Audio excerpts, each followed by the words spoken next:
Alright, so these stories I'm about to tell are all hypothetical, okay? We're speaking allegedly here. So these beer runs that allegedly used to happen, well, we'd walk into these stores and we had an alleged game plan here, okay? Someone would sit out in the truck, which would be, it would be someone that may or may not look like me, okay? And one of my buddies would go into the store, and we're talking full shopping carts here, okay? So let's say you have a shopping cart. So we're gonna put the Bacardi Blue Hurricane mix on the outside of it, right? We're gonna fill inside of it with Red Bulls, and then he would put 5 or 6 cases of beer on top, and then on the bottoms he'd fill it up with beer. And then he'd walk to the meat section and just grab like racks of ribs. Now we're talking a full cart of nothing but alcohol pretty much. And he'd walk right out the door. He'd allegedly, this is all allegedly, remember, hypothetically speaking. So I'd be allegedly in the car. So this unknown person would be in the car on the phone, and this person would be walking out, and we'd just be watching to see if someone was coming out chasing them. Because guess why? Employees won't stop you if you're on the phone. It's rude to interrupt. Or at least that's how it used to be. In Idaho, it's rude to interrupt. In Vegas, they don't care. They'll hit you with a tire iron. Are you stealing a candy bar? Get them! Don't let them get away. I actually have... If I can get my old computer running, which I could pull the hard drive off of it, I need to do that because I still have all these alleged pictures.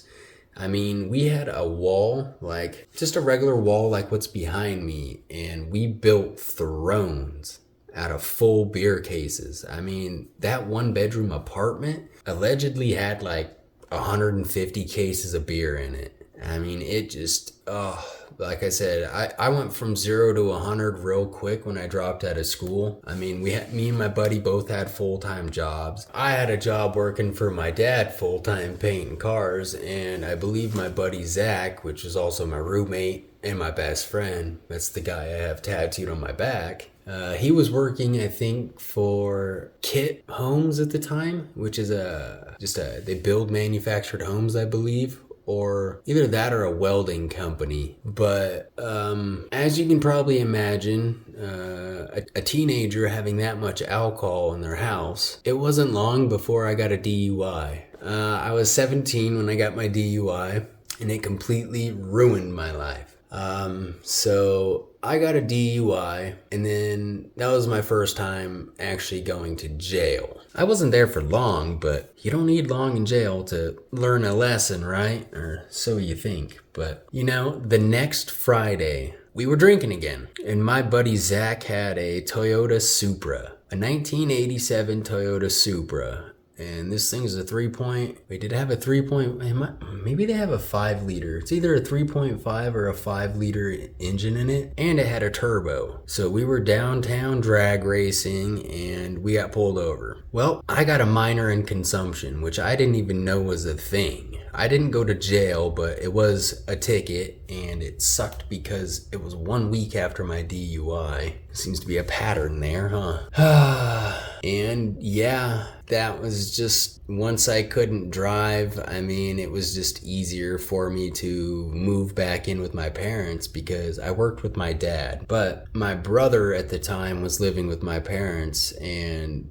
he was an IV user he had just started like shooting up too. It wasn't like he had been doing this for a while, so I didn't really know anything about it. I didn't know that Oxy had withdrawals. I didn't know that Norcos had withdrawals. And by the time I was 18, my right kidney was failing from all the drinking. And so I was in a lot of pain. I was eating Norcos by the handful. Doctors were just giving them to me. They didn't tell me about the side effects or anything. And, I moved in with my parents and my brother. I started doing oxys. I found out about the withdrawals real quick. And by that time, it was too late. I was only smoking them at this point in time. And I remember my brother came back one day. He had already put everything he bought into a syringe. So, that's when I went from smoking to becoming an IV user, which, for those of you who don't know, intensifies the withdrawals by maybe 100. And yeah, so it went from oxys to heroin. And once I got into the black tar, that was game over. And we're talking, so this all happened within a year and a half. I mean, like I said, after I got my DUI, it just went downhill quick.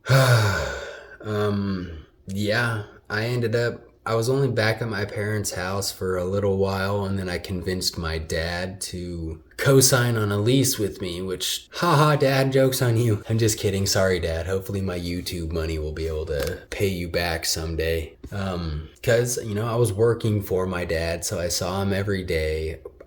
Even being a user, I still tried to hide it. I didn't know. I wasn't that good at hiding it. It's just my family and my dad's employees didn't really know about drugs. I'm sure they thought I was on something, but no one ever expected it to be black tar. So that's like someone's worst nightmare, So yeah, I ended up spending pretty much all my money on drugs while my dad paid the rent there. And I got introduced to some pretty shady people, really shady people.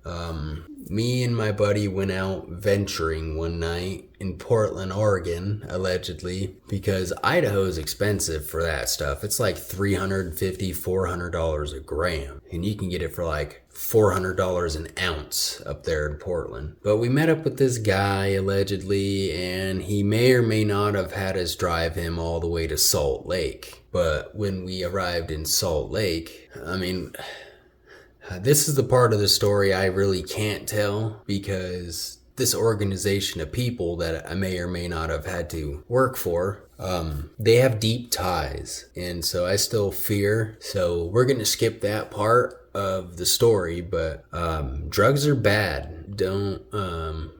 But we did it, so we'll skip that part. I ended up we got like a bunch of drugs fronted to us, which, for those of you who don't know, a front is like you pay them later. And me being the dumb drug addict I was like, sweet, let's party. Well, I started fronting my friends and people that I didn't know that would show up to the parties and all this, and they're like, oh yeah, I'll pay you. Well, they didn't end up paying me, and when it's your life or someone else's, you're gonna get your fucking money. I never took anybody's life. I never hurt anybody like that. I was a thief, and I was good at it. So, that's why I said, that's why I said in the beginning, I wrote letters to people to apologize, and you could pull up a map, because it got to a point where I needed so much money. I didn't have any other choice. What are you supposed to do when 12 people don't pay you money?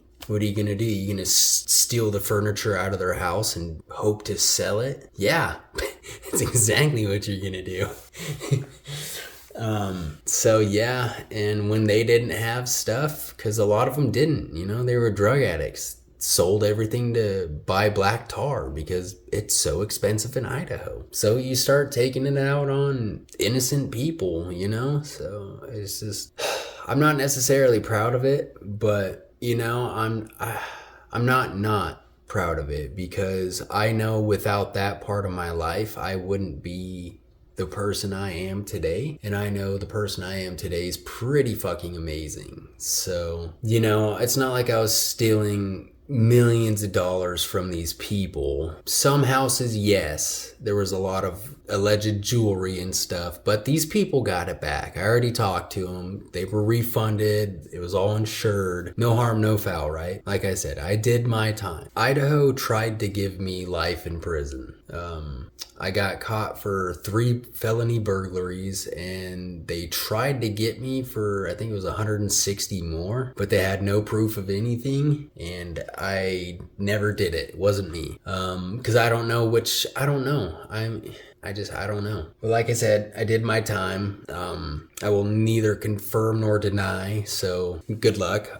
But yeah, I think I'm going to end the story here. If you guys like it, let me know.